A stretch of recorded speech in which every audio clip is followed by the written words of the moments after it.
I'm Addison. And I'm Davidin. And you're watching The Crime Corner. So today's case is a bit more to me, it's a bit more unsettling than any of the ones we've done before, just because there's so little known, but there's so much known at the same time, which you'll understand later.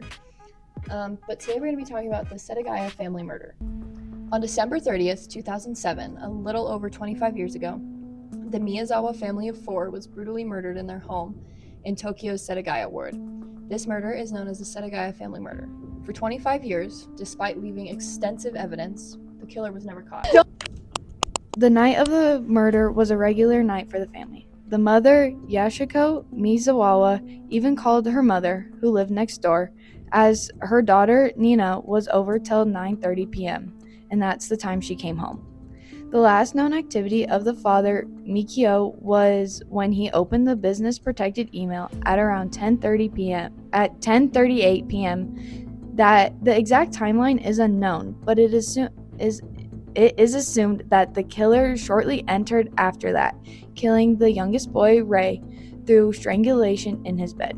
It is believed that Mikio was the second victim. Officers concluded that he heard noise coming from his son's bedroom and rushed upstairs.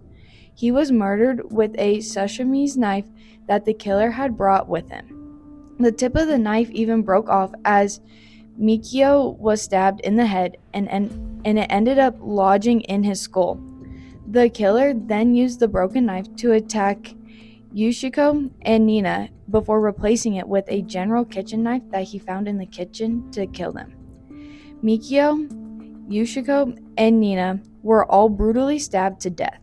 The next day, Yushiko's mother, Hikaru, went over to their house after her calls were never answered due to the phone line being disconnected. She discovered their bodies at around 10:40 a.m. and alerted the police. The lead officer on this case, Takashi Tsushida, the chief of Seijo Police Station, told Nicholas Obregon it looked like the family had been tortured for fun.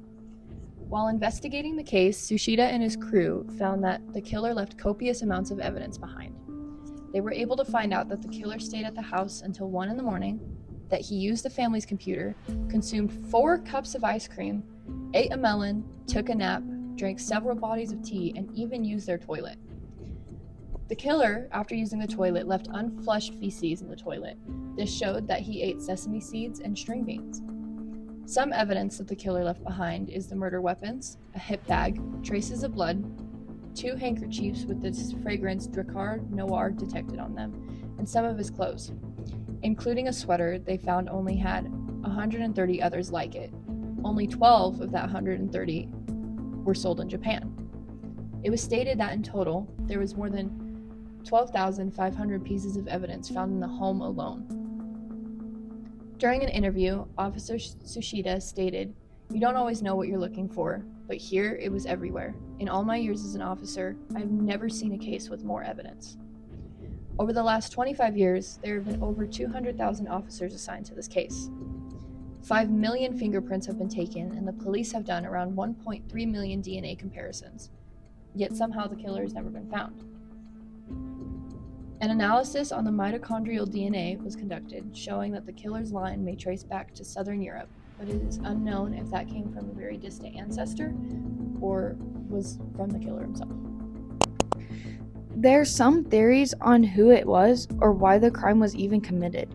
Some say that it was a burglary attempt gone wrong. It has also been theorized that it was a grudge held against the family after Mikio had a disagreement with the skaters at the park over a noise that they were making. But that theory was quickly eliminated from the investigation. A more outlandish theory was made by an investigative journalist by the name Fumiya Ishihashi in his book, The Setagaya Family Murder Case. Ishihashi stated that he believed the Miyazawa family was murdered by a contract killer from South Korea. He proposes that this was because they refused to sell their land like other people in the area. In this book, Ishihashi claimed to know the identity of the killer and referred to him as R. It was stated that he was supposedly an ex-member of the South Korean military. Some accuse Ishihashi for having bias against Koreans. All theories presented by Ishihashi were later disregarded by investigators due to insignificant evidence. His identity remains unknown with no lead. That one's crazy. I know. The amount of evidence that was left behind, like 12,500 pieces of evidence left behind. And they have not been able to find whoever it was. And it's like, he left, like, his fingerprints, clothing, like, you would think that they would know. They weren't able to trace any of it back to a specific person. I've heard theories that it was like an out of country killer, and he ended up leaving the country as soon as he left the house. Which that would make sense. That would make the most sense. The investigator, what was his name? It was like Tsushima or something. Tsushida, the main investigator, is still like, he's not in the police force anymore, but he's still like searching for whoever did that to that family. Yeah, it's crazy. Like, with all the evidence left behind, and like clearly they like almost know, like they should be able to like find them. Like, I feel like cases with less evidence get solved. Yes, absolutely. So that brings me to my next question. Why do you think he did it? I almost think he did it like because maybe, you know, he was so mad and he just had to take his anger out, and he just saw this family and was like, this is who I'm gonna target. This is who I'm gonna do it to. Yeah, that one's interesting. That one's really interesting, actually. I don't know. Because, you know, you have the skaters, but I doubt that a group of teenage skaters would murder an entire family. Yes, and like, you're at a skate park, so like you're gonna have to be accommodating for other people. Yeah, absolutely. And if someone complained over a loud noise, that's not that deep. Like, oh no. And I don't really think, I mean, not saying that teenagers aren't smart, but thinking of like fleeing and like being able to hide for so long, I think would be hard for a teenager to do. Yes, I agree. And I also think that Ichihashi's theory is a little crazy. I think so too. I think it's a little crazy, but I do think it has some merit to it. Mm-hmm.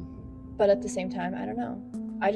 This one is the one that I can't like have a straight idea of why it happened or who it was or where this person went. Yeah, I bet they fled the scene. 100%. I bet they fled the country. And they went to a different country. Changed names and everything. Yes, and then they probably keep going to different countries just to not get too comfortable. Yep, and it had to have been someone who wasn't in the police database already. Mm-hmm. So it had to have been someone without a criminal history. But I can't see someone without a criminal history doing something to that extent. Yes, I would agree. Unless maybe their family was like had criminal like history, but this was their first time like feeling like they should like be a part of that. Like, maybe. Like, it wasn't like their immediate family, but like other members of the family may have. Kind of like a mafia type. Yes. Thing. Yeah. That could be. That could very well be something. But what do you think the moral of the story here is? Honestly, I think just like, I don't know, like with your family, like where the father was like rushing to save his kid, like always have each other's backs. Like, even if you're scared. Yeah, 100%. And lock your doors once again. Yeah, and then you also have the grandmother. The grandmother, yes. She immediately noticed that the phone line was disconnected, and instead of being like, oh, maybe it'll come back on later, she went to go check. She went to go check because it was not normal for the family. So, like, pay attention to your family. And I don't know, there's like, because we don't know the motive or anything, there's not much of a full moral of the story here. Just always be aware. Yeah, that's the case with most of these, is be aware. Yes. Be like hyper aware of what's going on around you, and you hopefully won't find yourself in this situation. Yeah. Thank you for listening. Hope you enjoyed. Yep.